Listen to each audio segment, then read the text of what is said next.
So we have He's so an we have to essential have character.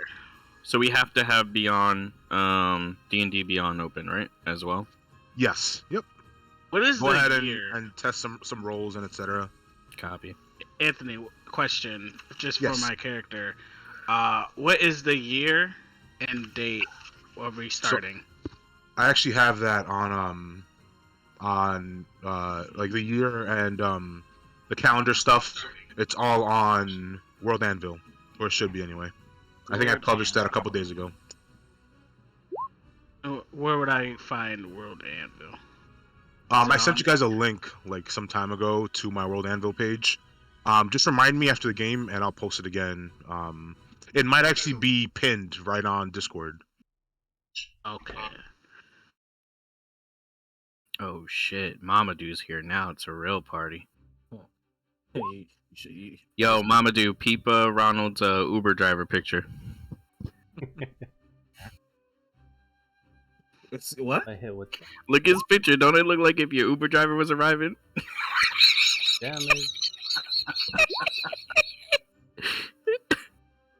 Damn. Damn. I just wasted a nat 20. I mean, Actually, no, that's It's not. gonna be That's a listed, plus right? 5. Yo, Never can mind. we all appreciate though how clean TT's room is? Yo, that's the cleanest shit I've ever seen. See. God damn, boy.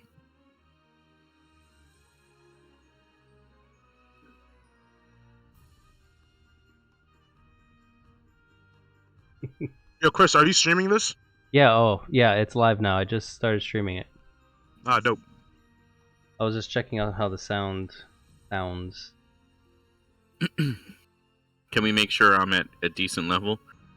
Yes, you are at a decent level. Actually, everybody sound off. Let me hear you. Red 5 standing by.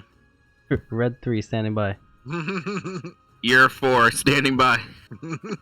Uber driver standing by. Joiner standing by. And that leaves Jim and TT. Wait, where's Mamadou? Right here. Just give me a sec. Oh, there you are, Mamadou. Okay, actually, Mamadou, you sound a little bit low. Okay, 1 second. QR code 30 standing by. Is that fine? No? Okay. Yeah, that works. Okay. No. Is that a good level? Okay. Alright, so my levels is good? Yes. Alright, cool. That's what I'm talking about. Everybody gets heard. So I'm not feeling. Oh, actually, I'm not sure if you guys saw. Jim just posted on Roll20 the link to World Anvil. Wow. You said Alright, World Anvil? Yep. Oh, perfect. Oh, so we can like read it? What was I saying? I'm not feeling incredibly hot right now. So I will keep the game going for as long as I can. But if I'm not feeling too hot, I will probably just let you guys know and cut it short if need be. Understand. Let me know because I got body aches too. Yeah, that's where I'm at right now. That plus coughing. You guys are at a level 2 of exhaustion? You better still deliver my food with Uber Eats, Ronald. Oh, look at me. I'm You get there, angry. you'll I got get there. paid.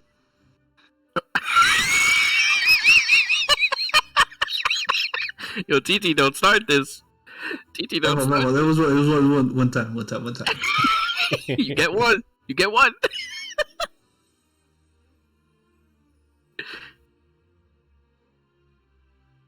Yo, Mamadou just went into the complete darkness.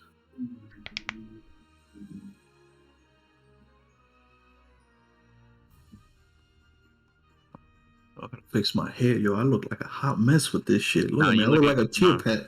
No, you're looking good. You're on You're looking Twitch good, looking like King. that.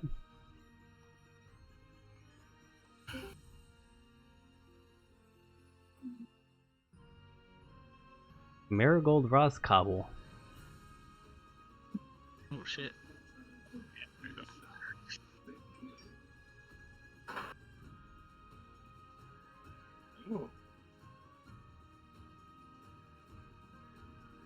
So Ant didn't tell you guys yet, but you remember the supervisor from the pizza shop? Yeah. Oh, he's the new king. Yeah, Tommy Stugatz now actually works under him. It's Oh, not a God, very, it's wanna not a become a very pizza guy? good, yeah, it's not a very good outcome for Tommy, you know. But I just wanted to let you guys in on that, you know. Alrighty. Cool. and it's over. All right, now I'm a little worried because I said that as a joke, and it's like, did he read my notes? Taking and just notes. like interesting. That's a good one. It's wizard killing time. You are correct, sir. All right, let's do this. Are we ready to go? I'm trying to log into my Roll20. The first Wait, time should we using- should we do another sound off just to make sure the sound is good? I may have to restart. There you are, Jim. Lennon, go ahead and go into the cog on the top right hand corner on Roll20. Go into personalization and display and change your name from Yamato to your current character's name. And then in brackets, put your AC and your passive perception. Andy, do the same thing for you. And who else is missing here? And Mamadou as well. Okay. And that's in Roll20, right? Yeah. That's in Roll20, yes, sir. All right. In case anybody didn't hear it before, make sure you have your D&D Beyond open so they can communicate with Roll20. If you have that that extension Beyond 20, it'll communicate between both. Oh, Oh, it worked. goodness.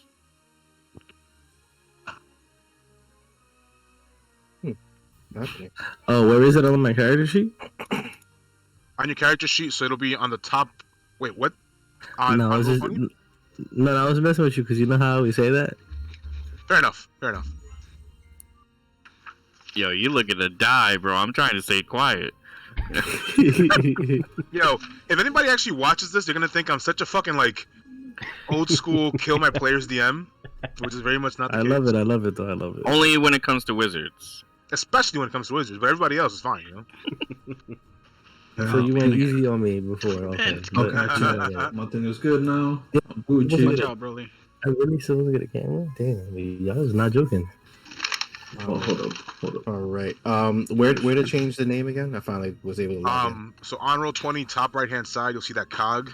Go into personalization and display, and then actually no, not personalization and display. Yeah, actually yeah, personalization and display. You can change your display name. Just put your character's name. If you want to just put the first name, that's perfectly fine. And then in brackets, put the armor class and the passive perception.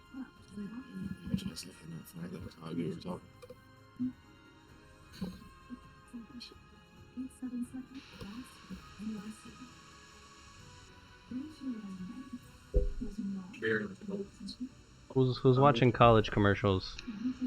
I'll put you on. No, I'm gonna push the talk. What college is this?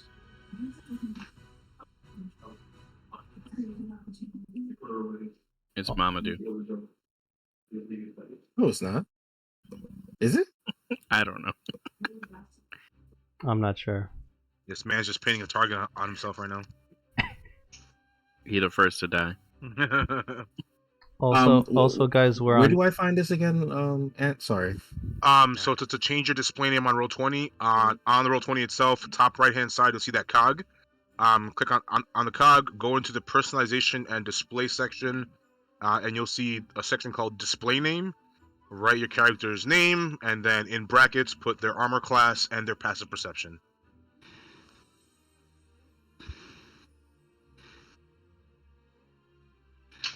Oh shit. Also, guys, we're on Twitch now, so don't get my channel canceled. I gotta remember Keep the penis jokes to a minimum, guys. that. I'll try. You are the Somebody culprit. say something about tabaxis. Oh god. Hey, my man Jim. I have myself on push to talk only because I'm playing Gwent right now while I'm waiting. And, you know, there'll be gratuitous use of the N-word. As in, no. No, no, no. Oh, Oh okay. my god. Oh, shit. That I was was a just very quick imagining. save. Oh, you know what? Never mind. Very quick save. Everybody was like, I was like, well, where is he going with this? I would like to know. Sean, What's poppin'? what's going on? Oh, you know, chilling, son. Hey, Ant, can we go into Whisper? Yeah. And so it begins. Haven't been down in more. Oops. I'ma do Sweet left. Mother of Jesus. Ant left. Yo, man.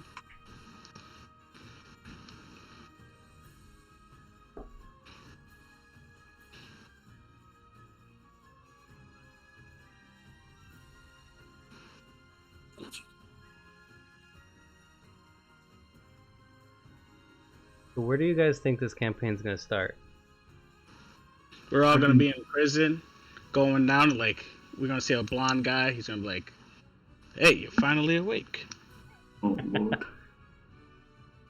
Oh, I mean, like we're just gonna slowly open our eyes and be like, there's a guy sitting across from us in the carriage, and he's just like, "So you finally woke up, huh?" I was like, "You were trying to cross the border." We're gonna start in a pizza shop, and it's gonna be Tom Stewart walking up to us and like, "Hi, can I take your order? Can I start you with some breadsticks?" Hey, when you hear your family, huh? Oh God, I didn't even think of that. Was a good one. I should have thought of that.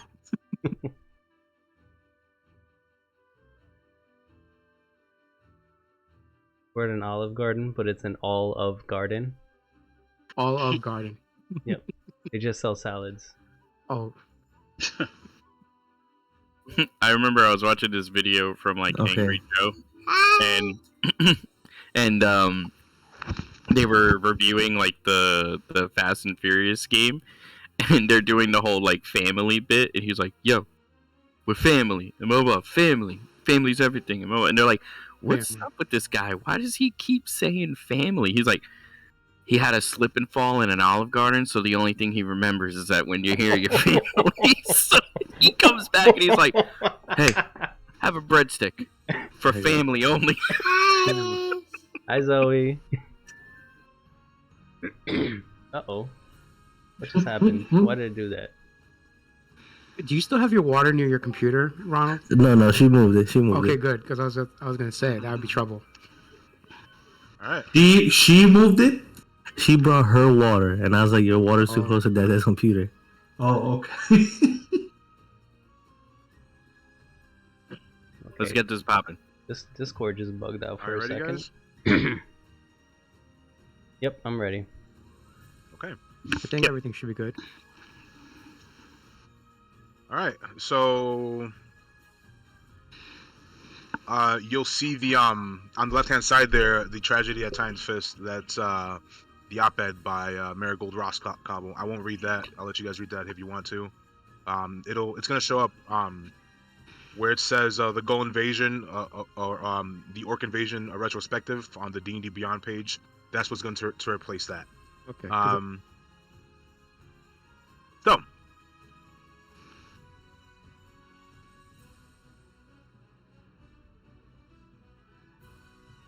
welcome, guys, to Adventures in Abraxas. Anyone worth talking about has a myriad of epithets. It is a sign that you have transcended mortality in the most mundane yet most effective way possible. You might remember Crom, but most might recall the Hammer. Some might have heard of Ajax, but House Greystoke will remain as legendary as it is noble. Bastion City is alive in its own right and has become just as immortal, and as legendary. Someday its name might lay forgotten to the annals of time, but the city of dreams, splendor, and adventure will never be forgotten. For some, it is easy to gain immortality in such a way, to let their charisma and bravado shine through and influence the world. For others, it is much harder. Their journey is often littered with challenges and strife. These stories often start with one step. For some, a leap. The sun narrowly peaks in the horizon as the gulls flock densely overhead in the wharf district of our grand city. Their squawks narrowly heard over the loud clinking of chains, the sailors and dock workers already up for the last hour or two. They work to pull these chains on the old machinery that causes the heavy adamantine gates to lower and rise, allowing ships passage in and out of the city.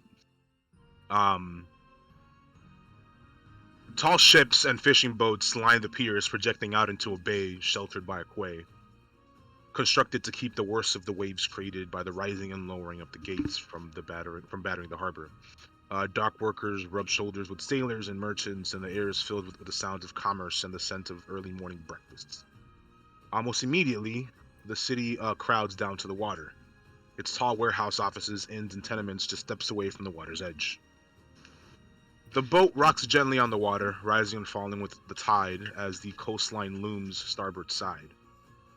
The sails flutter as the crew loosen the lines, dropping the vessel's speed to a crawl. Early morning mists part as the sun continues breaking over the horizon, and in the distance, the towering spires of the city make themselves known. Soon the clamor of activity on the city's docks reaches everyone's ears, as the last of the gates begin to open before the Lark, the name of the ship that's currently making its way into the harbor. The Lark's passengers and workers haul crates and barrels, passengers embark and disembark, sailors prepping ships for departure. The docks are truly alive, and the massive city emerges from the mist, a sprawl of squat buildings and soaring towers. On the Lark itself, passengers gather their belongings. They line the side of the ship, forming a single file line. It's business as usual on the ship. Having cleared the gate almost halfway, the passengers laugh and shake hands with those who've gotten to know on the voyage, until all chatter stops. From the ship's stern, a figure emerges from below deck. The figure is quite large and foreboding, carrying on its back a large pack and a mishmash of belongings. Karos, describe yourself. Karis is, as you guys can see, he's a minotaur, about 6.5 feet tall, and got this look on his face, just looking around, seeing what the setting is, and he just sort of walks along. He's got a pauldron on his right shoulder, bronze, and he's got a chainmail toga going across his left chest. Bronze greaves and bracers, leather sandals, and a blue cape. And he carries on his back his shield that has a labyrinthian compass on it with a bronze lining around it and a warhammer, kind of shaped like a long horn. And yeah. So as you kind of make your way from the rear of the ship up towards the line, various sailors kind of just like they shake your hand. The crew just keeps saluting you. Over the last month since you came aboard their vessel, you've assisted them many times, whether it be with pirates or simple sailors' duties. Many crew members take the time to just continue thanking you for your time. Some share kind words or the odd tidbit of wisdom. The passengers, on the other hand, seem to move out of your way when you walk. Some keep their head low, some stare. As you get in line, a woman holding a small child lowers her head. The little girl, on the other hand, she seems to stare at you and kind of like smile. She motions to kind of grab your horns, and her mother kind of shushes her and holds her close. Off in the distance, you're still somewhat away from the dock itself, but you can still hear the chains on the large gate continue croaking and groaning as the heavy gates are kind of being lowered for you to pass by. As you near the docking area, the boat kind of rocks and jerks as the waves created by the mechanism that control the gates quite forceful. You and the trained sailors have little to no issue kind of buckling your knees and shifting your center of gravity until suddenly the rhythmic clanking of the mechanism just groans and snaps. The thick chains that have held these gates together for a myriad of years, weathered by use, just gone completely. Give me a deck save. Oh. Oh shit, Right man. off the bat. I'm sorry, a dex or strength save. Your choice. Jesus. Oh damn. I'll give you that one because I didn't say. Damn, we playing. Can I can I trade that for a strength save? You can. I'll Okay. allow that. That was my fault for not mentioning. All right, there you My go. bad. Yeah. So as the back of the ship completely jerks up as the gate starts coming up rather quickly, it slides off the gate and just slams back down. You kind of push forward. You manage to grab onto the railing itself, and not slam into the people in front of you.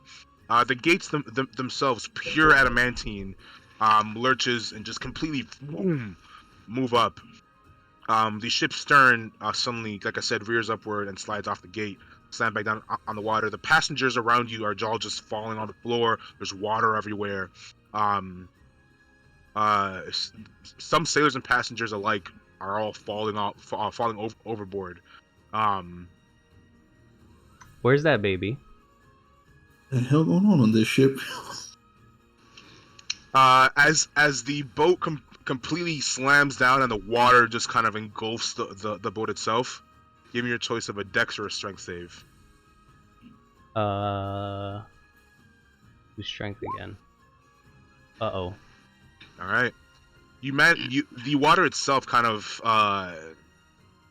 makes the grip on the side of the boat a little lessened for you as you completely tumble onto to the deck of the ship.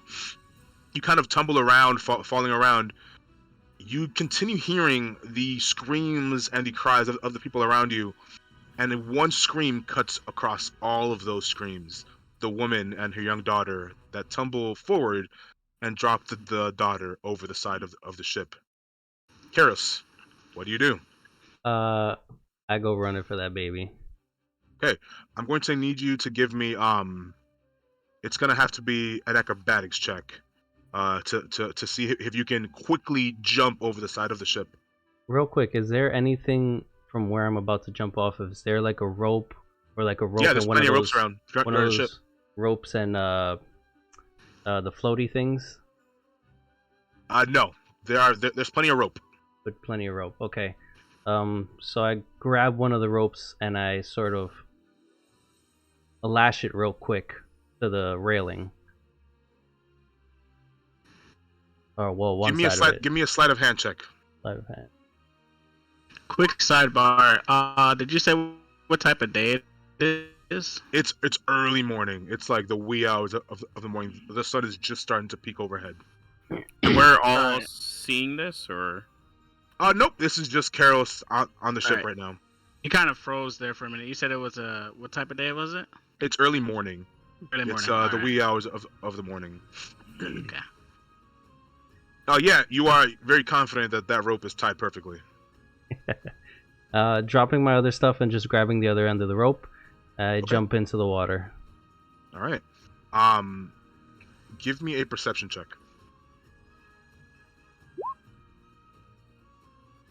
You have some trouble spotting the little girl as you blast into the water itself.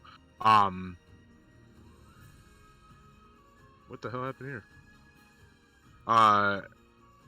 It takes you some time until you finally... Actually, let me just make sure here.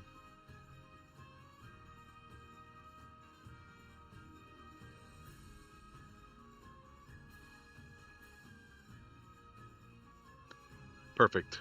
It takes you some time until you eventually find the body of the little girl.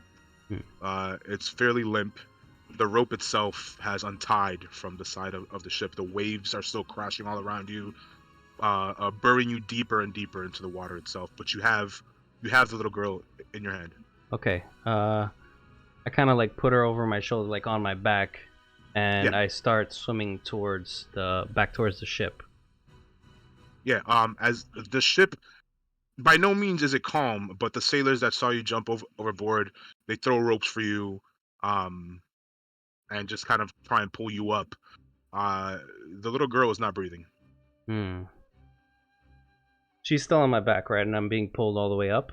Yes. Okay. When I get to the top, I ask any of the sailors if they know how to do CPR or something. Give me a medicine check. That's enough. You managed, with the help of the sailors around you, to get water out of her, as much water as possible. But there's no breath coming out of her. I check her pulse. With that medicine check, I'll say you can feel a very slight pulse. Okay. Let's see. Like it's fading pretty quickly.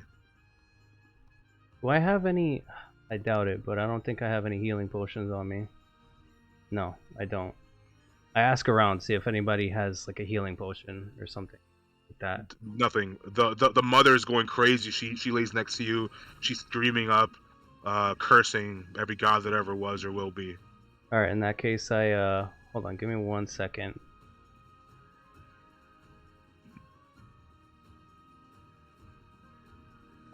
Yeah, I'd like to cast Prayer of Healing. Okay. A couple of people that have gone overboard are all kind of lying around, so you manage to Gather them close to me. you gather them close. Prayer of healing does take 10 minutes. Just FYI. Yeah. Uh, Yeah, she again might with die. that medicine check, she's fading very quickly. You don't think she'll last 10 minutes? You don't think she'll last 10 minutes? I don't. Let's see what else I can do.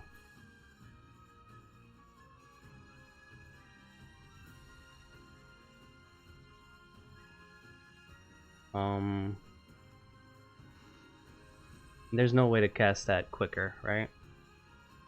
No.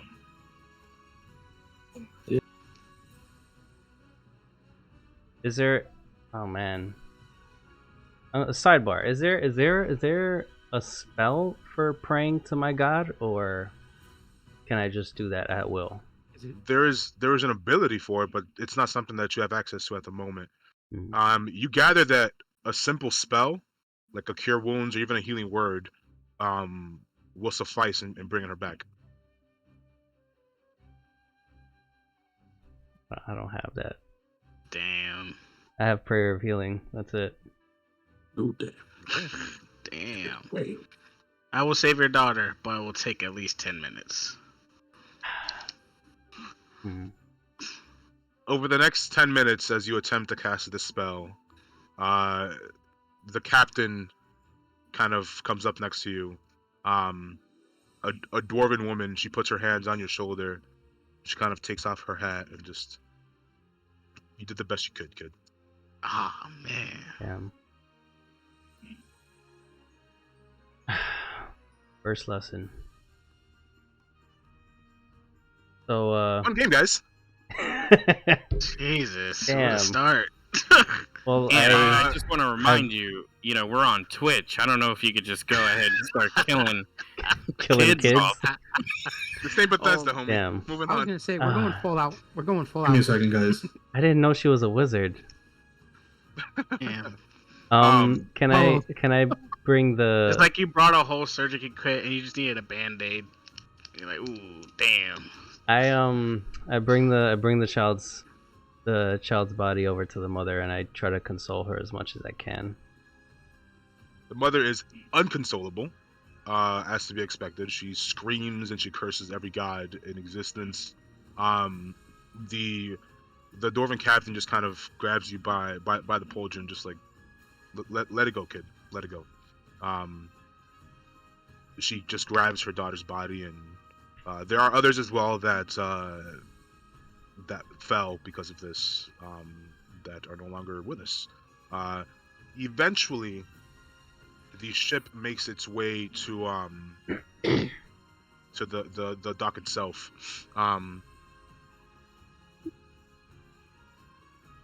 Did anybody get saved? A couple people did, yes. Okay. A lot of the sailors jumped into action, and yeah. Damn. As the ship pulls into the harbor, we're going to switch our focus to the south, to the Viridian Gate of Bastion City.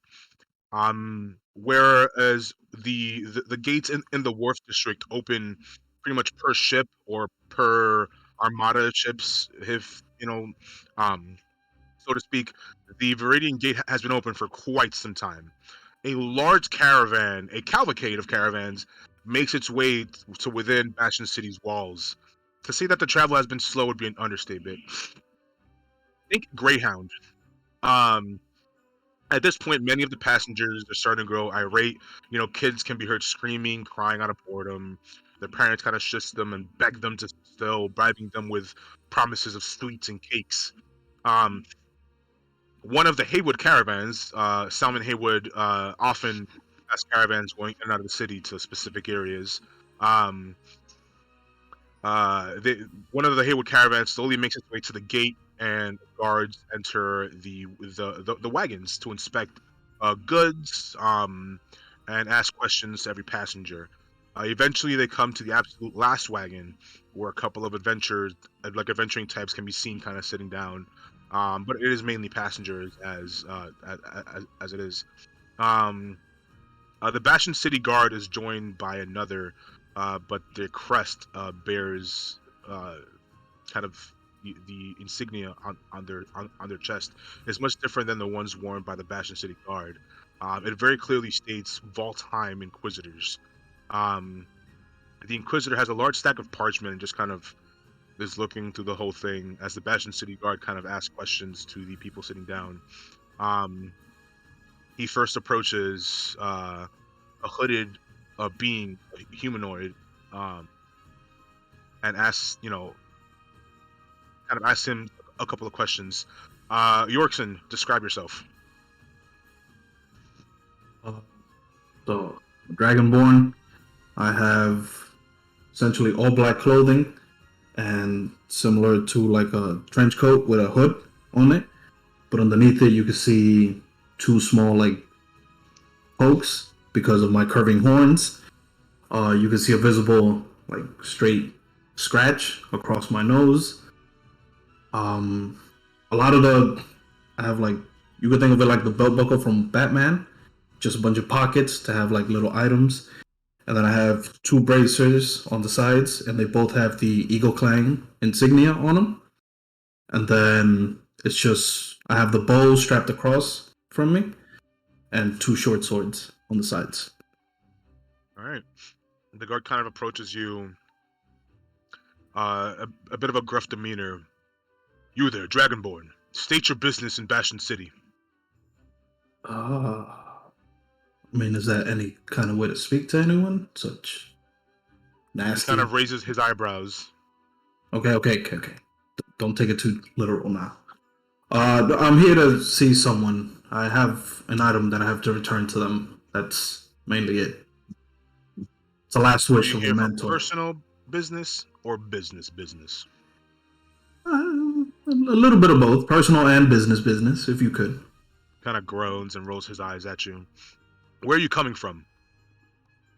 From the south. No shit. What city are you coming from? Fuck. This guy looks like he just had a really bad start to his fucking morning, and now he's just being a really shit person to everyone around him. Look.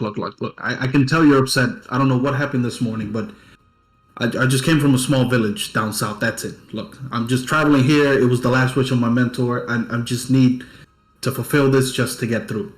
It's the last dying wish of my mentor. Come from the Tanglewood, no? Oh, well, yes. Which city or town did you arrive from the Tanglewood? Is this the caravan from Janos Tier? No. Yes. All right. He kind of marks that down. Are you carrying any contraband or anything you would like to declare? Just my weapons, if anything. He kind of looks at you up and down. He's like, make sure to keep those sheath until you get within the walls. And even then, course. no funny business. You got it, sir. He looks really proud of himself for some reason and moves on to the next guy. That is something you would never say to the TSA. Oh, just my weapons. You have to do a casual He search, moved sir? over to the next person. Kind of dark skin, elvish features to them. Goran, describe yourself. Goran has pretty much a red cloak, as you will, or with a hood, and he has a quarterstaff with his hood on, but you can definitely see the ears pointing out a little bit from the hood while looking at it, and a little strand of white hair poking through. Have a quarter staff and a sling on his right belt buckle, right in between his stomach and belt line. There is this little outline there that has a weapon. Well, actually, one where it's a club, if you will, and then in his light brown boots has a dagger on the back of his left boot. Okay. And yeah. All right. So he proceeds to kind of pull out, and as this is happening for both Yorksan and Goran, the Inquisitor, as you were getting asked these questions, the Inquisitor was kind of like looking at some pages. You can very clearly see that there are a bunch of like wanted posters. As they kind of look around, he proceeds to ask you the same question: state your business in Bastion City. Well, I've come from neighboring town, and it's been ravaged, and I'm looking for a friend. Kind of nods like, I'm sorry to hear that, sir. Are you carrying any contraband or anything you would like to declare? Contraband, no, but and he turns his leg around and says, I happen to have this dagger here, and that's the worst of it. It's like, same thing I told the other guy over there. Make sure to keep those sheathed, stay out of trouble. Okay, thank you. He turns around finally, and it seems to be it, and kind of does a double take. He's like, oh, I didn't notice you there, sir. And walks up to the human-looking person. Rebin, describe yourself. Rebin is a handsome, man. Brown hair, kind of like long, kind of hangs over his face a little bit. He has a wizard's hat. He's also in blue-colored robes with some leather strappings across, including a belt. He has a large wooden oaken staff with a kind of like white gem in the middle of it, and he always carries his red spell book. And that is Rebin. All right. Oh, and he's got a beard too. I gotta emphasize on that. He's got a beard. Nice, Oh, nice, okay. nice. So he kind of turns to you like, oh, I almost didn't notice you there, sir. State your business in Bastion City. Ah, yes. Don't worry. I know you've had quite the hard day. I'm on Puts the official. quill down to the paper a little harder and is like, crumble, crumble, You crumble. seem to be in a bad mood, young man. I go into my pocket and I pull out little sucker candies. That's for you.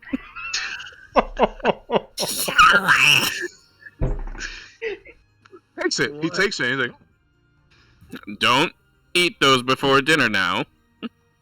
he kind of gives you a weird look, and he's like, you obviously look like a young person, and he is younger, probably like close to the same age as you visually, so he's a little perplexed. I used to enjoy those when I was a wee little lad.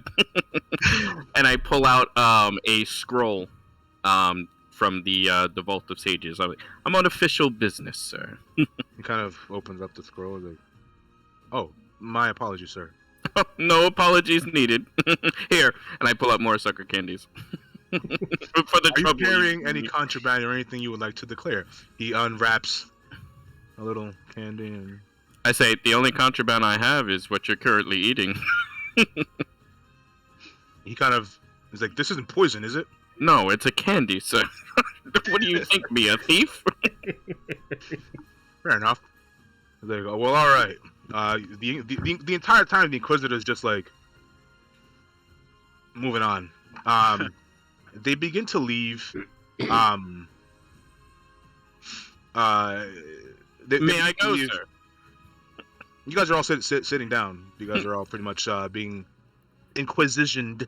Goodbye, young man. He just gives you a look and turns to the last person. They begin to turn to leave, and they notice like a lone figure off like in a corner off in a seat, try to make themselves smaller and unseen. The figure sits between like an old halfling woman and a young dwarven man. The guard turns before noticing this figure, and walks up to it.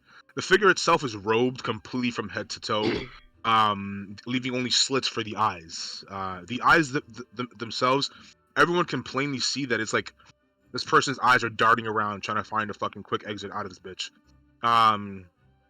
The guard and the Inquisitor kind of encroach upon them, and the figure has a bundle in their arms that could have passed for a child if it ever had made a sound the entire trip. You there, state your business.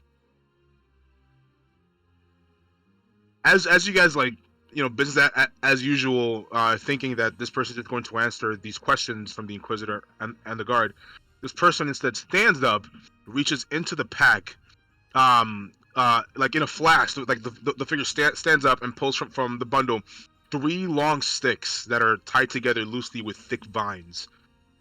They flourish the sticks, and the sticks separate into a 3-section staff. Quickly, the staff goes from like swinging to into one long staff. It's got a bit of a crook at the end and some petulant looking bulbs at the end of them as well. The figure grasps the staff with both hands and begins to swing it.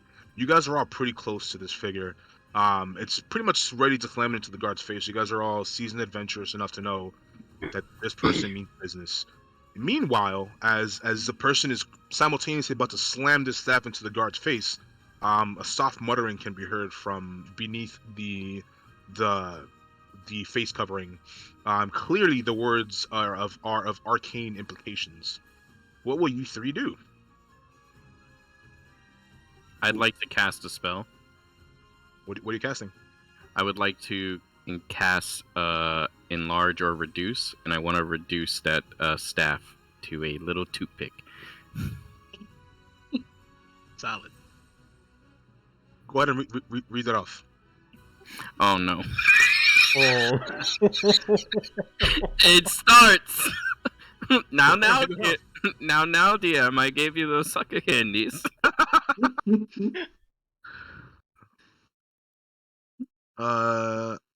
You can cause a creature or object you can see within range to grow larger or smaller for a duration. Choose either a creature or an object that is neither worn nor carried. If the target is unwilling, it can make a Constitution saving throw.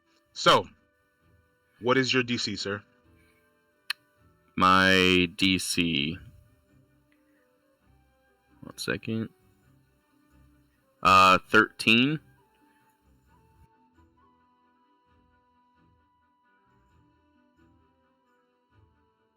Okay.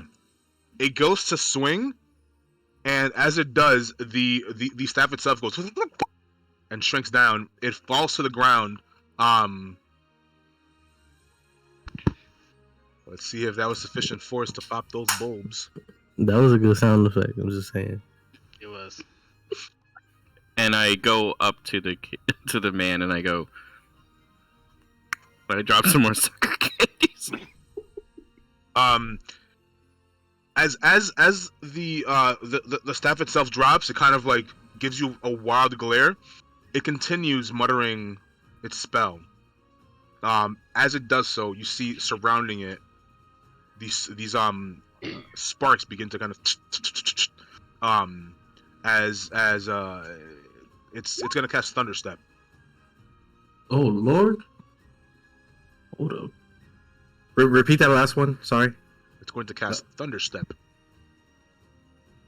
Is there a way that I can grapple him? You can certainly try. What do I need to do? Give me an athletics check. Or acrobatics, to your choice. Actually, no, it'd be athletics. I apologize. Okay. Oh, Lord. You attempt to grapple this person, who then pushes you back. Goran, what are you doing? You're on mute, sir. All right, sorry about that. Then, as that happens, the dagger that's on my left foot, on my left boot, I go in and fastly try to approach it. But you didn't wait. As you were looking at Goran, you didn't see him get up from where he was sitting at. It was just lines, because it's like he teleported, like a Dragon Ball Z. I should give you disadvantage for that. You run up to him to stab this person. Unfortunately, actually, give me roll a d20 for me.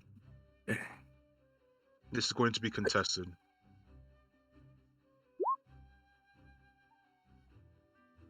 Yeah.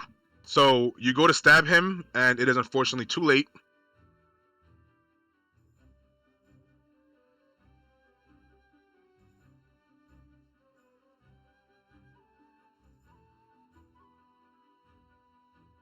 As the figure teleports away, a shockwave forms from where the figure was previously standing. Um,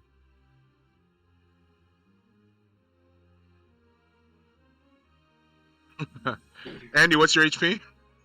Oh Lord. You son of a. It begins. Do you want me to say that out loud or in private? Oh, you can shoot it to me. Actually, never mind. I got it right here. Holy shit. He wasn't lying when he said he don't like wizards. 10 D10. I never He's said gonna kill that wizard. I Oh, gave you suckers, sir. Never mind. We're good. You're Yeah. alive. Andy, how many backup characters do you have? You're alive. Oh man. Let me just make sure everyone else is also alive. Broly, go upstairs. You heard him. Let me make sure everyone else is alive. Andy, you should have like 3 Yo. wizard backups a game. The shockwave blasts. You see, as various people around the the dwarven man and the old halfling woman both just lay unconscious in the caravan. The back of the caravan itself blasts open as this figure teleports away. Do you make a save? I don't think anyone makes a save. Oh yeah. The three of you, give me con saves, please. Oh, will that determine if I'm still alive? That'll determine how much damage you'll take. Before anything, I'm looking at my character sheet here on Roll20. It's all pretty much blank, and that's not a problem, right? You're doing Yeah, it from D&D Beyond. Yeah, character sheet should be on D&D Beyond. Cool. So everything that you're rolling, you should be rolling on D&D Beyond using the Beyond 20 extension. It's a Chrome extension. Oh, I don't. Oh, So just roll a I'm gonna D20 give you for an me extension. while Roll a you download that and install it and all that stuff. Just roll a D20 and add your Constitution modifier. Or if you are proficient with con saves, which I don't think that you are, you would add your proficiency bonus, but you would add your con modifier at the very least. I'm gonna do the extensions in the chat. Thank you. What do you want me to do now? I'm sorry. So just roll a D20. Ooh. Alright. With some horrible throws. Yeah, all of you take 23 points of thunder damage. As Yo, what the fuck? Already? No! What? hey, you're alive. 23? 23. Yikes, bro. Oh shit! This whole time you were all wizards. Oh, Alive, I checked. And my he's alive. We're bone. good. My bones. Yeah, you get blasted back as the guards completely flood the area. Everyone's panicking, everyone's freaking out. Over the next hour or so, the guards treat all of you guys. Does one of them like pick me up? Because I've been like thrown. Like I'm like Oh, yeah, anime no, you guys- anime wave blast. Like my body spun. Like We're like Team Rocket right now. Mhm. So you guys Yamchas. are not. You guys, it's not good. he What? helps me. He helps me out. Like one of the guardsmen, they pick me up. Give me 1 second here. Was Karis nearby? No, this is you're coming from the west side. They're on the south side. All of you guys heal over the next hour. As you guys are all being treated for cuts and injuries, you guys heal for about 20 points of damage. Rebin is kind of like dusting off his robes, and he goes to one of the guardsmen that picked him up, and he goes, "Thank you, young man. I was Thank you. severely hurt, and I I really." saw what you did there. This is the guy that you gave the sucker to. He's like, I saw what you did there. He's all bandaged up and like pretty bruised up and fucked up and shit. He's like, good on you, man. Good on you. You could use more people like you around. Your but- comments do warm my heart. He, And he, then- he looks he looks to the Dragonborn, and the elephant's like, "I saw you guys trying too. I'm gonna put in a good word. All right." Oh, Oh, you guys sir. won. Thank you, sir. So Where- I have it- Who's next to me? I mean, there's just random people. Yorkson and Goran are in the general vicinity, but the three of you attempted to take this guy down. I go up to Yorkson and I give him a sucker candy. Now, not before dinner. What the hell am I supposed to do with this? It's a And- sucker candy. You enjoy it. You savor it. So why are you telling me before dinner? Not before dinner. Because it'll spoil your dinner. Fine, whatever. I'm gonna put it in one of my pockets for later. I look at the guardsmen. These young ones. So as everybody kind of it takes a while, but eventually you all make it past the gate into Bastion City itself. Oh, excuse me. By this point, it is still morning, but a little later in the morning itself. And we're gonna switch our focus to Center City within Bastion City. Morning on Zanzibar Square starts off regularly. People they set up their stalls, put out their wares, with trading and commerce as people from Bastion City know that this is like the biggest center for commerce. You can pretty much get anything you want there. Various bars kind of do line the area. Some of them are a little nicer, some of them not so much. But most don't open until a little later. One of these establishments stands out from the rest of them in that they are kind of in between places, and they're the most shitty hole in the wall you can ever imagine. It's rarely ever busy, and it frequently deals with issues, the old-fashioned way, by fighting about it. The bar itself is called Dezora's Take. It opens up sometime after the sun has risen. Its opening time is somewhat mysterious, and it is up to the person who is opening it. There is no set opening time because, fuck everybody else, right? The only time you can guarantee it has a set opening time is when one employee works. Within this establishment, that one employee opens up nice and early. Taven, describe yourself. All right. You see. Hold on a sec. All right. So, Taven, he has elven features, dark elf. He's tall, about 6 foot. He wears his hair is lavender and his neck length, but he has it in like shaven on the side and has like a ponytail up top. He wears a dark maroon 3-piece suit with a black leather vest that you can see.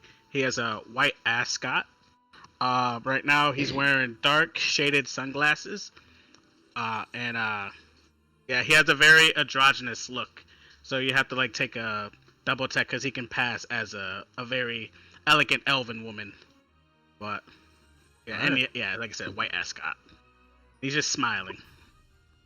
The Take, as it is affectionately called, has been open for some time.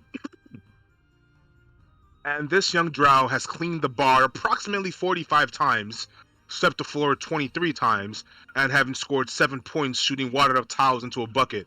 Of course, these 7 points are out of 19. Suddenly, the bell rings, and inside steps the first possible customer of the day. Cassidy, describe yourself. Well, you're looking at a light bluish purple tiefling. The horns start slightly above the forehead and then stretch all the way back like a boar goat. Black hair, fringe bangs, curtain bangs. The back is long hair tied into a low ponytail. Let me see. She has freckles on her face. Her eyes are gold, but she has black sclerae. Excuse me. She is wearing an off-white cotton lace-up long-sleeved V-neck tunic, but the sleeves are rolled up tightly. Brown leather pants. She has dark brown leather boots, that have the flats folded over at the top. Anything else you need? No, great Okay. description. Oh So crap! yeah, Cassidy arrives. Taven, you're behind the bar. Good day, my lady. Welcome to the take. Can I get you something to drink? Perhaps read you a story? He smiles, and like when he smiles, you see like the bright like spark in his teeth is like ding, hit your eyes. I look at him with a little bit of confusion. I'm just like, I'll have a Earl Grey tea, please. Earl Grey tree. Okay. Let's see if we have that. I go Yeah, you check. you check the stores, and there is there's no Earl Grey, but there's definitely some sort of black tea in there. You have no idea how old it is, but you brew some hot Alright. water and you serve it up. Here you go. That would be a copper piece. Are you doing copper pieces or just gold? Copper, yeah. All right, that'd be a copper.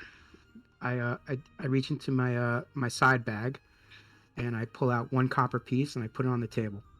As you pull the copper piece out and put it on the table, the door opens again. The bell above the door rings. And two other individuals arrive. A young human male, with shoulder length brown hair, a little shorter than Cassidy and Taven. And next to him is a halfling female that has a bit of a horizontal scar across her face. It's busy today. I didn't prepare for this at all. It kind of my ass got around. they sit right at the bar and they order around. Okay. So I go get what they're drinking. Or hello, welcome to the take. What are we having today? Yeah, we'll take 2 beers. 2 beers? I can do that. They're kind of warm, but it's still delicious. I assure you. So I go back and I grab the warm beers and I place them down. And I was like, they kind of give each other a look. I'm as you sure. put the beers down. Yeah. It'll be about a silver piece for the round. Kind of. Okay, they put 2 silver pieces down, and they take a swig they take a swig of their beers, and immediately spit it out. What the fuck is this? If I wanted warm horse piss, I would go and suck a horse's cock and get warm horse piss. But we have it here, so we save you the trouble. So you're serving warm horse piss, is what you're saying? No. It's actually very delectable. I demand a refund. Refund. Shoot, we never had that much customers that have a refund. I don't know what to do here. Jeez. And you see, like, beads of sweat start rubbing down. He's like, 1 second. And then I run to the back. Just go into your register and give me the 2 silver pieces that I gave you. Oh, sir, please. And These goddamn drow, just stay in the fucking underground, okay? What are you doing up here anyway? Oh, very presumptuous. You and your fucking tiefling friend over here go and circle jerk in the back. Oh, all right, and I put my hand on his shoulder, and I say, "Sir, try." You put your hand. Give me I would say give me a sleight of hand. I was gonna versus an acrobatics. Alright, I was gonna cast suggestion on him. Alright, so what? Sleight of hand? Yeah. This is the halfling that's talking to you, by the way, and being very, very abrasive. Alright, that's a 10. Can I just say, I want to vote inspiration for David. Well, we saved you the troubles.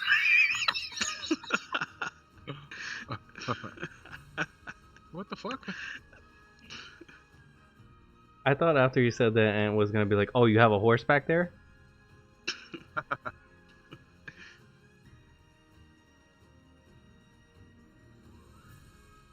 Okay, you go to put your hand on her shoulder, and she doesn't seem to be wearing much. Kind of arms are wrapped, legs are wrapped, very, very plain shoes. As you go to put your hand on her shoulder, she just does this, like, it just smacks your hand away.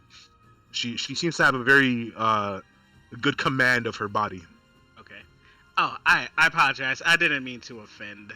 I just wanted to let you know we're all friends here. Listen here, Darky. Fuck, that got a little heated. I meant Dark Elf. Jesus. Oh, Listen here, Jesus. Darky. You see Hey. tears come down his face. No. He fucking the minute that he says that, the person next to him, the human, is like, whoa, whoa, whoa. Listen, It's man, fine, it's fine. I'm perfectly fine. Like I got friends that are dark elves, you know. I get it. I get The it. halfling reaches up and goes to grab you by the collar. My ascot. Give me an acrobatics check if you want to dodge out of the way. I'm not going to. I'm going to let it happen. Okay. She grabs you and she pulls you over and she's like, when you talk to me, you talk to me with respect. You get a very powerful scent of whiskey Okay. on her lips. Okay. While this is happening, Cassidy, what are you doing? I'm sniffing the tea. I bring it up to my mouth and I slowly drink it. And I'm just looking forward. The tea itself is pretty disgusting. Yeah, but it's still Very tea. stale. All right. I would like to say she still has me by her like. Yeah, she's not hitting you or anything. Like she's not. Oh, she she's just getting has very. She just has you. Okay. I'm like, listen, ma'am. I am very sorry that I offended you. You see, we try our best here, and if we had more people and more revenue, we would have better tea. But I promise. The human kind of grabs, like pulls her away, is like, listen, man, I'm so sorry. He's like, no, Oh. no, I'm not done here. Okay, I'm gonna tell my people about this place. I'm gonna. Well- I'm gonna. She's just throwing up at this point. I'm gonna tell my people about this place. Fuck you and fuck you too. And she flips the bird to Cassidy. That was very rude. I just cleaned this. I just swept this floor for like an hour. Now I've got to mop it and sweep it. They go outside. I look at the tiefling and I'm like, apologies, ma'am. This never really happens. We really never have people here, so it really never happens. But I hope I can be an assistance to you. If you need anything else, I gotta clean this up. And I give her another smile. Ching! And then I go grab some towels and clean up. It took a couple minutes to clean up. There's no one at the take at the moment. No other workers. About 30 minutes, 20 minutes later, the door opens up, and you see a squat, bearded man. With he's got kind of like red/white, like a red/white beard. Fairly long, kind of beaded. He kind of carries a crate behind him tied by a rope with one arm. The other arm is missing. The minute he walks in, you recognize him to be Jogar, the owner of the tavern. He's like, Hello, Jogar. He walks in and sees Cassidy, and he's like, customer. Yeah, we had 3 of them. 3 customers. Yeah, one puked and one flipped us off. But we had 3 customers, Jogar. I'll take it. I'll take the 3 customers. That's It's amazing. It's really exciting, exuberating at least. it's like 3 more than we had yesterday. I stuff. know. That's what I'm saying.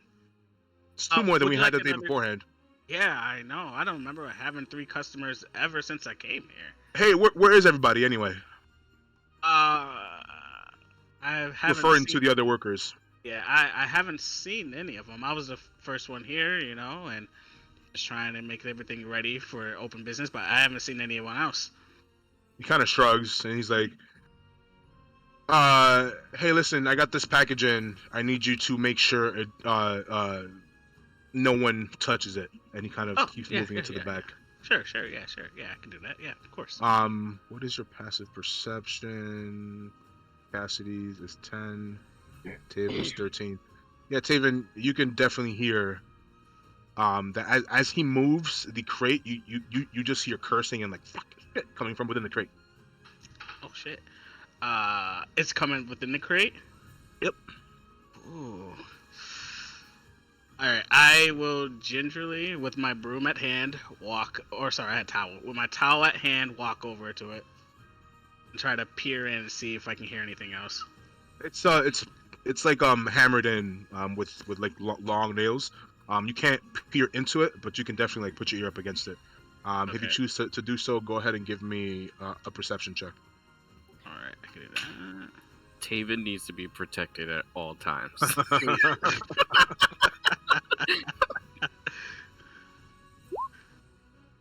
Yeah, Alright, fuck yeah.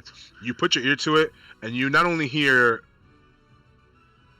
breathing, fairly labored, but you hear like somebody kind of shifting around very slowly, trying like you get the gist that they're actively trying not to make very much sound. I just At this stare point, at. you doing that, putting your ear up to it, Cassidy, you see him do that.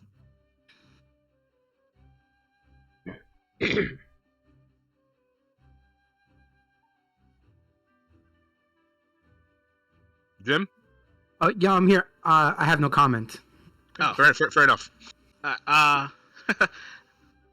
like back away, and I'm thinking to myself, I'm like, it's one of my Jogar's something Jogar did. It's none of my business. He doesn't pay me to know, so I'm just going to keep it moving. And so I like smile again, and I look. I'm like, you want another tea? Jogar like kind of comes in and is like, move that downstairs. Oh, sorry. I'm not paying But- you to not move that downstairs. Yeah, And then you suddenly remember that Jogar doesn't actually pay you. yeah. I was like, well, he's not wrong. If you need something, I'll be right back. So I try to pick up. Now, Taven's a weak man. I don't know how strong. It's got like it's tied up and it's got a length of rope. All right, so That Jogar is like pulling it with one hand.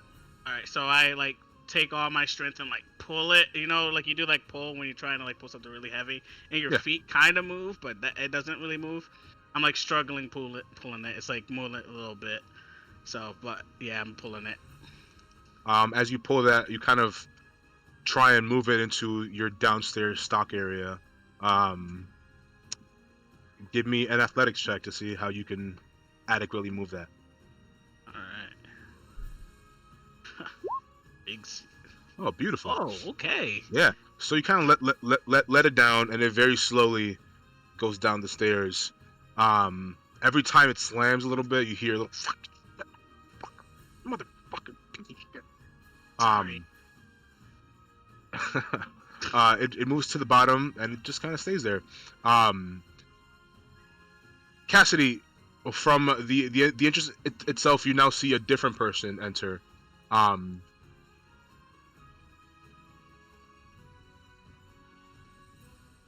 This is a bit of a tall woman, short cropped hair, a very a stickly looking scimitar kind of rests at her side. She walks in and she gives you a look, Cassidy, and she's like, "Are you the one I'm looking for?" Who's asking? And she kind of raises her eyebrow. I'm like, "I'm looking for a package. Are you the one who's dropping off the package?" I don't have a package. I'm just trying to enjoy my tea here. And This as that's moment going, Sorry. Go oh, I ahead. was gonna say, and as that's going on, I use predigitation to make the tea actually taste like an actual tea. It tastes better. At that moment, I come up and I see him like, Jogar, and I run back. It's like, we got another customer. That's 4. Jogar steps out. He's got a bit of a stub for an arm. He's like, hey, 2 customers. We have 4 customers We today. had He's like, 4 what can I get you? customers. What can I get you? Whatever you want. And she goes and she's just like, I'm looking for the package, the one that came from very far away, dropped off by Haywood. Yeah, the And customer I did. Jogar kind of, he goes from like being goofy and whatever to like being all serious, and he goes downstairs. He's speaking in hushed tones at this point. Cassidy, you're kind of, you can see that they're like talking, but you have no idea really what they're referring to. The person goes, past Cassidy, goes downstairs, and suddenly Jogar kind of steps up to Cassidy like, so, you come around these parts often? Not very often. In fact, I've never heard of this place before. Oh my god, you never It's like, heard of the Take? you've never heard of Dezora's Take? It is only the finest establishment here in Zelzabar Square. Actually, it's actually named after a tiefling, just like you. Well, not like you, but you know. Like, ah, yes, and he starts telling a long-winded story about his adventuring days, and it goes Actually, writing a book about it.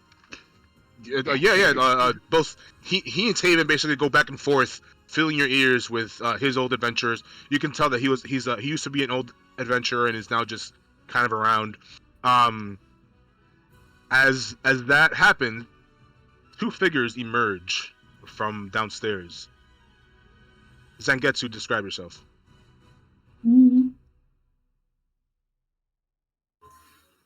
Well, I am a tall, dark skin, white hair, greenish, kind of snakish eyes. I have a white pants, leather boots, and on my waist, it's a bunch of pouches with just a bunch of random items that I need. With a how do I say this? A strap across my chest. My white shirt is kind of open, so you kind of see my chest, looking really sassy. Bunch of straps on my arm, gloves. I have a sword and a crossbow on my back. But there's beads of sweat on my face, and the light's hitting it just right, and it's really shiny and sexy. And I have a All right. So as you come up, you kind of take a seat in the corner, on one of the couches, and away from everybody else as Taven and Jogar tell their story to Cassidy. The figure kind of sits down and just like, so we got you here as we discussed. Where's my money? You will get your money, don't worry. I'm not worrying about it. I'm expecting it right now. And I said, Appropriately go over to them and take their drink orders, or try to at least.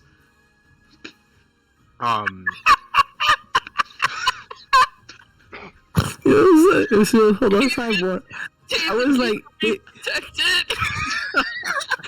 so, hold on, sidebar. I'm like in character. I'm like in the zone, and Sidebar. Does Taven have something on his chest that says like supervisor?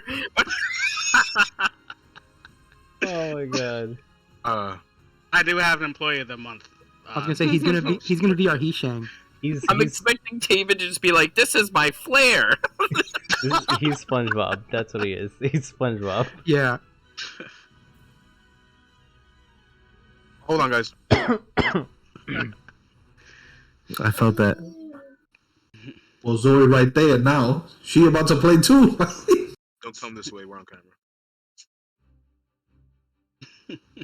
Hey, patron Zoe makes an appearance. The goat. So yeah, the tall dark woman with the short hair kind of waves you away, and then she changes her mind and she goes, "I'll take your finest ale." He has like Elven, a if puzzle. possible. Be right back, and then I go to the back and search for Elven ale if we have any. You have no elven ale. Fuck. Elven ale is expensive. Yeah, I didn't think we did. Okay, I'm just gonna search for something that seems very fancy. That the fanciest stuff we have. You see an old bottle of wine, like in a back cupboard. The contents of it are questionable. It smells very vinegary. That'll work. And then I grab it and I find our nicest cups, and I pour two of them. I pour the drink in 2 cups, and I hand it to them like on the house, and I quickly walk away. She raises the glass and swishes it and takes a sip, spits it back into the glass and puts it down.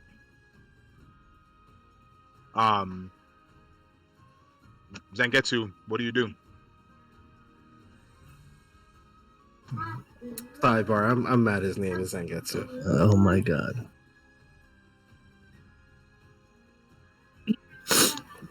I I don't. mean, I his, don't his take next character is literally just gonna be called Naruto. Naruto. word. That's how it is. Okay, but Naruto. Yo, Zangetsu, you want to know where his money is? Where his money? you will get your money. Don't worry about it. You see, when we brought you over here from Zobek, it is a process that, well, a lot of people were involved. A lot of gold was paid off. I expect 100 gold in my hand by the end of business today. Make it two business.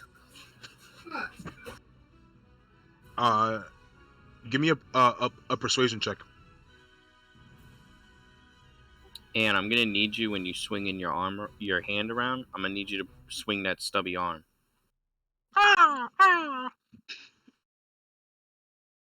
Waiting for that persuasion check.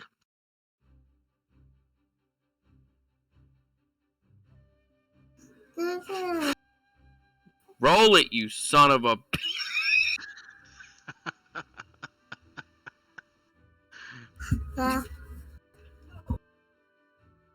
Watch, we're gonna get a typical Ronald moment. And where am I rolling? He just doesn't know how to say it just yet. Oh, Oh. There we go. It didn't Yeah, even pop up. you give her your best, like dulcet tones, and she's just not having it. She's like, you have till the end of business today. She gets up. She puts one copper piece down, and she goes, make sure that they get that at the bar, please. And she leaves.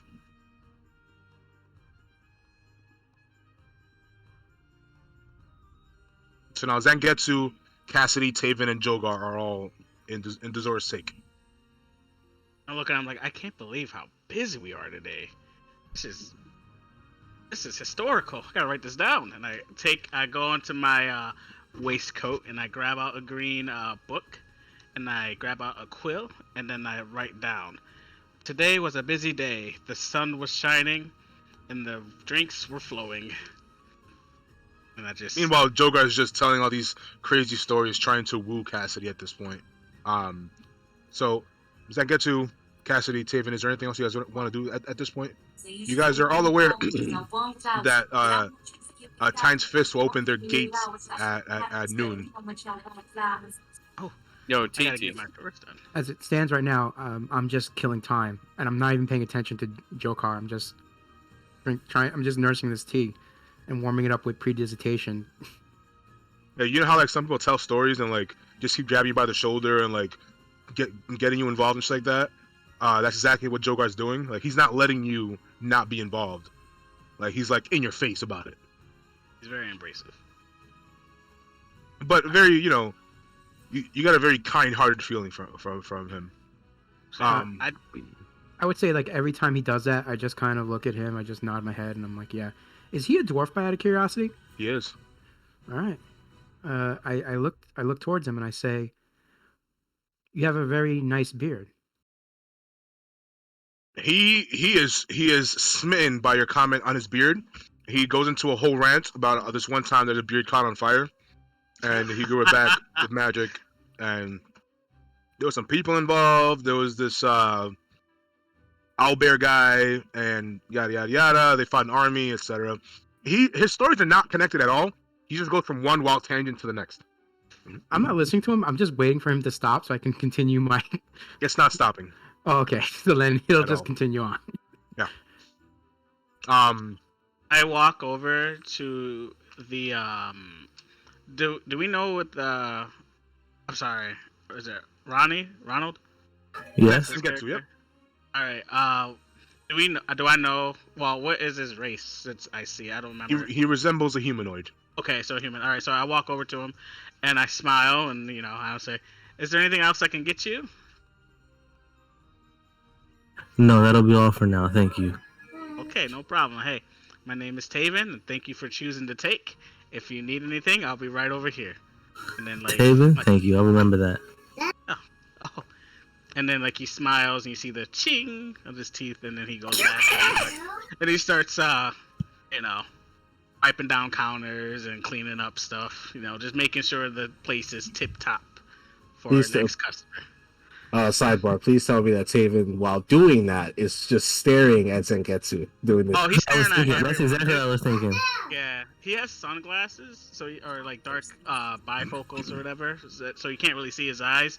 But he's just like darting back and forth, just like big smile, just like, wow, this is amazing. Like he's just loving life right now. And Zangetsu, Sidebar, when Taven went to excuse the me, pub, rude. Excuse me, rude. So as I was saying, and then Zangetsu grabs a little napkin that was on the table and just helps him clean a little smudge he might have missed. I missed the smudge. I'm so sorry, sir. I'm so sorry. Don't worry. I will make sure. Don't worry, I got it. I'm so sorry. This never happens. We don't have this many people here, so like it doesn't. Don't really worry, I got it. Just trying to make your job easier. Bless your heart. I believe. Thank you very much. And again, I'm sorry. Here, hold on, I got something for you. And I go in the back, and I grab a beer, and I bring it out to him. And I was like, "Now it's not cold, but it is good. I promise you. Don't. Whatever anyone says, they're lying to you. This is good stuff here." And I go back and I grab him. I take a sip of mine, and I'm like, "It's tasty." So thank you very much. Yeah. Okay. So I take it. I take a sip. I'm like, It doesn't taste very good, but I don't want to. It smells like ammonia a little bit.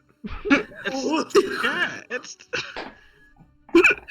So I sip it, but I don't want to be rude and like spit it out. So I'm just like swallow it like very hard. I know. That's what I have. That's the same exact reaction I have when I drink it.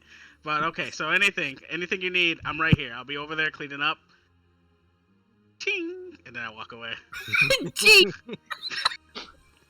He has very white. Very white. Already. God. All right. Oh, my stomach hurt. Yo. Your stomach hurts in game too, because that swill was disgusting.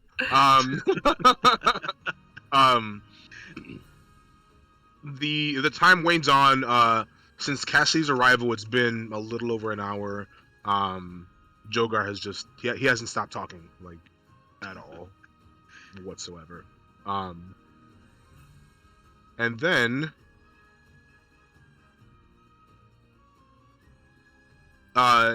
it starts becoming midday.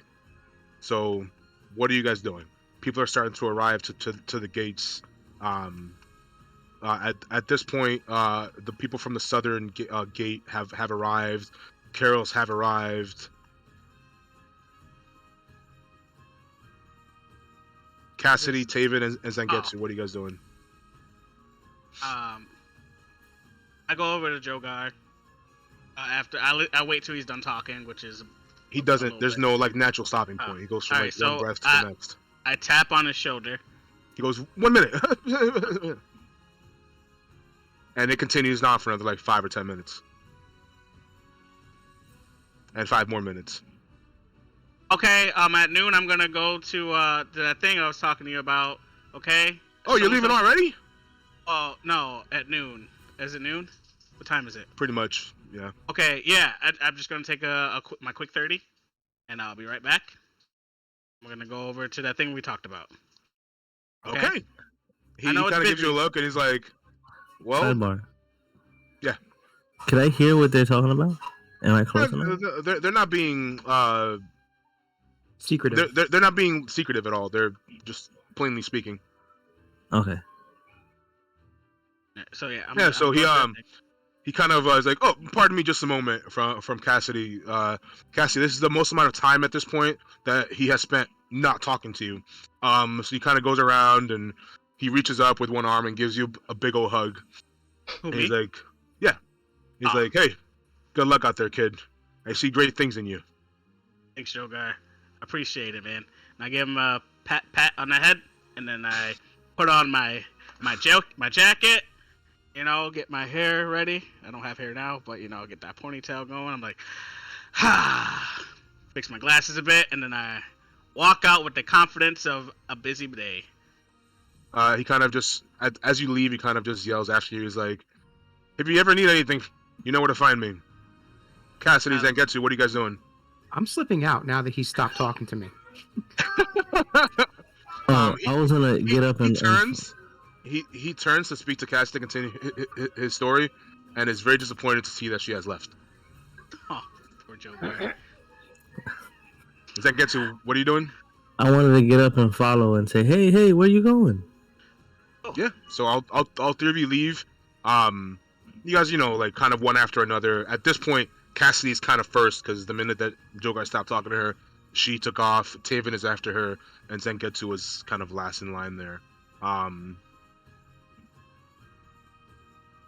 So soon the hour strikes midday, and Tyne Fist awaits. As you guys make your way to the gates of the guild, you see a group of people kind of clamoring outside the gates themselves.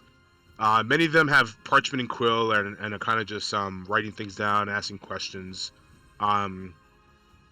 Cassidy and Taven, being that you guys are from Bastion City, you recognize the captain of the guard standing in front of Tyne's Fist gates.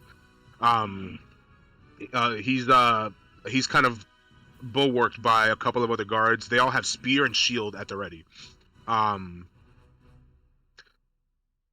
The press just continuously asks questions of the captain. They answer some of them. They don't answer many of them. And the captain just kind of speaks over everyone. He's like, by the power vested in me by the Voltime Magistrate, Tyne's Fist has been declared a public danger. They have been ordered to cease and desist their actions immediately. Oh, wow. The press kind of murmur amongst themselves. And from like a bend, a wagon can be heard coming around a thicket of trees. Two axe beaks pull this wagon, and a large pale man drives the wagon. Next to the pale man is an even larger individual with orcish features on him. Bulging arms kind of crossed, a beard has been properly combed, and tusks have been like primed to perfection. Over his left eye is a black eye patch with a blue eye painted on it. Crom gets off the wagon, and the door opens. Four figures step out of the stagecoach. A large man with dreads and dark skin. He's got a very fierce glare on his eyes as he sees the guards and the press. Behind him, a squat dwarf steps out, shield strapped on his back, kind of leans against his warhammer, and a bit of a white and brownish, reddish auburn beard that's kind of adorned with beads and baubles that have been kind of like groomed to perfection. Behind the dwarf, a woman gets off. She's not wearing much in terms of like armor or anything, just a very plain looking robe. That the robes themselves look like they're in desperate need of a wash. She has a bit of a glazed look in her eye, and her eyes kind of sit behind her long dark hair, very much like the Ring. Like she just has like hair in front of her eyes. The last one to get off the stagecoach is a man that's covered in head to toe in leather. Over his face is a mask, so no one can actually see his face. And over the mask is a pair of goggles with dark lens. He bears a cloak that is currently up that blurs him from view just slightly. It looks like he's just like vibrating a little bit. He leans against the stagecoach and just kind of leans like he has no care in the world. Crom very slowly, arms still crossed, walks up to the gate. He uncrosses his arms and puts them behind his back. What is the meaning of this? The guard kind of the captain of the guard kind of turns around. He said, "We have orders, Crom. We've been ordered to stand here and make sure no one gets into Tyne's Fist. Make sure Tyne's Fist does not open up today. Take it up with the magistrate." From the crowd, a different figure kind of walks past all of you guys. Tall, slender, and wrinkled.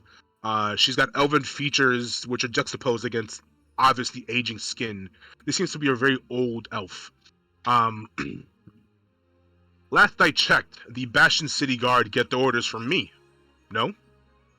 And you see, as the guard kind of give her a look, this is for those of you that live in Bastion City, know that this is Mir Moonbrook. and she has been a proponent for Titan's Fist for a very long time. The captain doesn't answer at all. He kind of just stands there, letting the silence kind of fill the space there. And the mayor kind of continues. As long as I'm around and elected mayor of this fine city, I will decide on what happens in my city. I will give the orders. Whether I am mayor or not is still up to the fine people of Bastion City. And I say these initiates have somewhere to be. And she kind of turns around. You guys are up at the gate, but there are...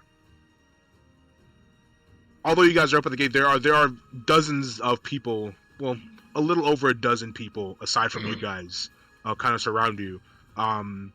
You recognize some of them from the ship, Karis. You recognize some of them from the wagon, everyone else.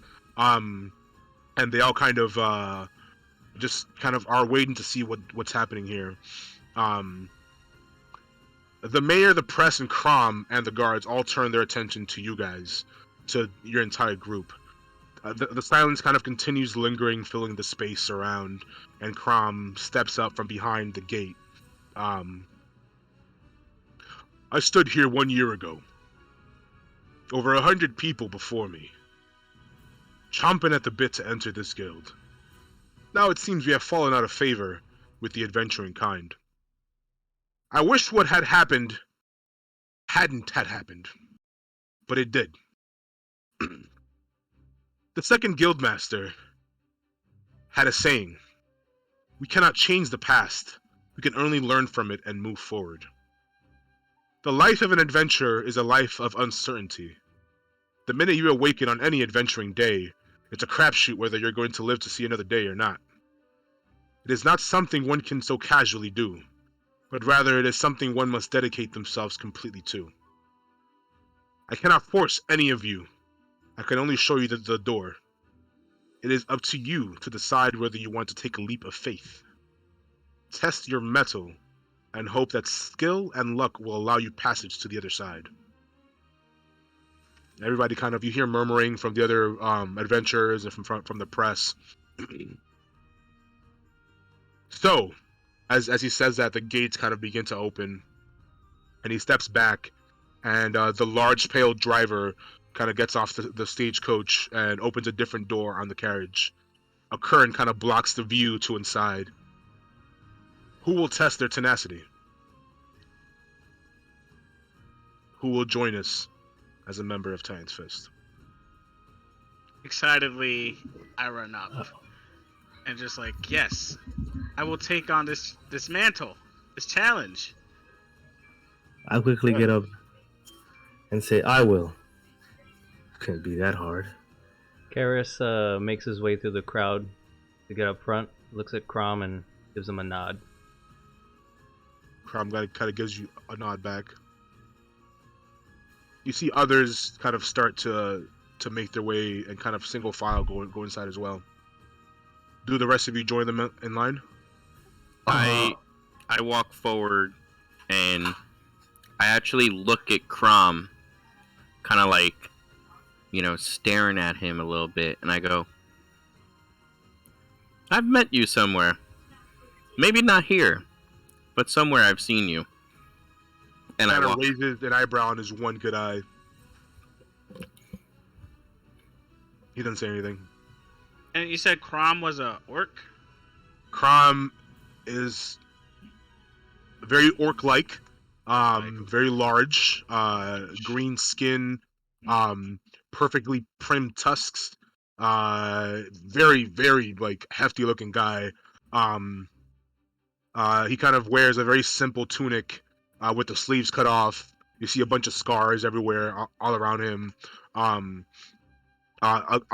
his face is an eye patch on his left eye, with a painting of a blue eye in front of the eye patch itself. Okay. And then it's Meteor Moonbrook. You said she was the Elven Mayor? She's the Mayor Moonbrook is kind of just... Mayor Moonbrook, okay. Just kind of standing there. You see her assistant, Hilda, a halfling, who's just kind of taking notes of everything. Okay. Yeah, So presumably all of you get in line. Yeah. Yeah, but I go up to Crom and I just like, are you the guildmaster currently of Titan's Fist? I am. Oh, I have something I have to return to you, and I go into one of my pockets and I pull out a ring. He takes the ring, and you see his eyes kind of go wide. Where did you get this? Uh, it belonged to my mentor. Told me to return it back to you. He kind of grasps it, and he's like, "We have much to discuss. I sincerely hope you survive the crucible." And he kind of stashes the ring away. I get back in line. Do we hear him say crucible? Yes. Oh shit. I was just gonna write it down. Okay. And like he just starts Taven starts muttering to himself like, oh boy. Well, this looks like fun. All right. So all of you get inside of this the wagon, and much like a TARDIS, it is bigger on the inside than on the outside. You essentially find yourself in a large room. In the center of this room is this pedestal with this gyroscope. The gyroscope itself is kind of there's a sphere in its center. It's kind of a grayish looking stone kind of rests in the middle. It's kind of it's boulder like, I would say. Um, the gyroscope kind of no. surrounds it, and you see as the woman kind of meekly goes up to the gyroscope and begins muttering a couple of arcane words. Um, the gyroscope kind of jump starts to life, and you see as the various rings begin turning.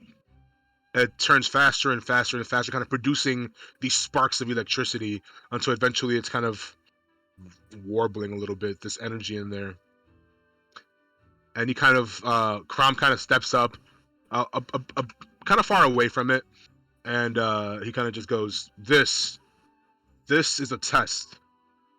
This will show us if you are ready to be part of Titan's Fist. This will let us know if you are someone worth joining our ranks. So, who's ready to jump? I I am. take out my book and I start writing down what's going on. Okay. Just recording. So, just a sidebar. Everybody's just gonna jump in, like they don't group anybody off or anything like that.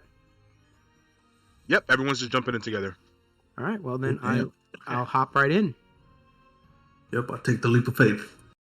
Karis takes the Hoplon shield off of his back Oh shit, we're going into the quantum realm. and jumps right I'm in. in that. Oh my god, to the quantum realm. All right. Is it dark in there? Like, is it this? We're outside, or from the outside, right? So we're inside, or it's done still out. It's inside. It's there's like a couple sconces around. There's some light, but not a great deal of it. All right. So Taven takes off his glasses, and then you see these pale purple eyes looking around, and he's just like, "Shall be interesting indeed." Yo, sidebar, yo, that sound effect you put on just now had me fucked up. I was looking around. I was like, yo, I had to take my headphones off. I was like, what? Like, oh shit, it's the end. The gyroscope spins faster and faster and faster, and the sound gets from like a low, somber pitch becomes higher and higher and higher as the gyroscopes continue spinning, spinning, and spinning. The energy kind of warbling from within becomes slightly bigger after every time the gyroscope spins. Eventually, it becomes this large orb that kind of encompasses everyone, all of the initiates. As it reaches a fever pitch, as it reaches kind of a crescendo, it goes from like this giant orb and it kind of snaps back in place. As that happens, it feels as if the floor has been taken off from underneath all of you. Everyone give me a dex save, actually. Bloody hell. Oh, So it begins.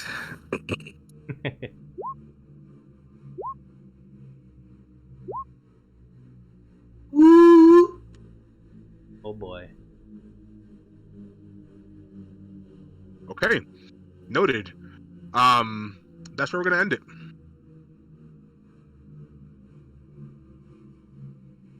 How you Okay, guys. feeling? Okay. I like Right. it. I mean, I'm still sad about the girl dying in my arms, but Yeah, that was tough. Brutal. That was was brutal. Yeah, how you MVP, feeling, MVP Dylan? Taven. MVP Taven. the MVP dice, Taven. the dice, MVP. dice is spoken. That's For- adorable. For real, MVP Taven. Facts. That was the best. Shucks, Yeah. guys. So very fun game. The next session's gonna be a little strange because I don't need all of you. Whoa. I will say, Mamadou, your lady wanted to play D&D. I'm putting the call out. I'll let her know. I will let you guys know who I need next game. Okay. Okay. We can't be there? Like, even if we're not, like, we can't be there to watch? Oh, you could. Oh, okay. But your character will have no knowledge of if your character's not part of the game. No, yeah, will yeah. have no knowledge of what's happening. It's just, Okay. it's just cool to Okay. be there. That's fair. Or you could watch on Twitch. Or you can watch Ooh, on Twitch. yeah. Yeah, I don't even We still streaming right now? Yeah, we've been streaming the I'm whole still time. streaming. No, I mean, then since it's done, now that it's done, are we still streaming currently? Should I stop it? No, I don't know. What is the channel to look at or follow? I would say I sent something. I mean, I like, sent it's it to done. Titan's Fist. Oh, you did. All right, do we have any outro? This. Yes, actually. Thanks for watching, y'all. Abadi. Here's what I meant to play actually. I promise I'll buy a camera soon. What is money? That's all, folks. Oh my Goodbye. god. Goodbye. Aw. Shenanigans are afoot. And on that bombshell, that's it. Stay tuned for episode 2 of Adventures in Abraxas.